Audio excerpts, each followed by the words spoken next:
ఈ ఎన్నికల్లో మనం చెప్పిన ప్రతి వాగ్దానం కూడా ఒక బైబిల్గా, ఒక ఖురాన్గా, ఒక భగవద్గీతగా భావిస్తూ మాట తప్పకుండా ప్రతి సంవత్సరము కూడా క్యాలెండర్ ఇచ్చి, ఇదిగో ఈ నెలలో ఈ కార్యక్రమం జరుగుతుంది, ఇదిగో ఈ నెలలో ఈ కార్యక్రమం జరుగుతుంది అని చెప్పి ఏకంగా క్యాలెండర్ ఇచ్చి మాట తప్పకుండా ఎన్ని సమస్యలు మనకున్నా కూడా, కోవిడ్ లాంటి మహమ్మారి కూడా మన రాష్ట్రాన్ని పీడించిన రోజుల్లో కూడా సాకులు చెప్పలేదు, కారణాలు ఇవ్వలేదు.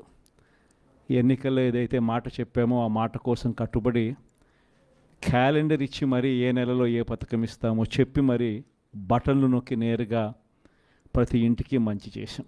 నెక్స్ట్ ఎన్నికలు వచ్చేసరికి మనం చేసిన ఈ మంచే, చంద్రబాబు నాయుడు చేసిన ఈ మోసమే ఒక కోపంగా మారుతుంది.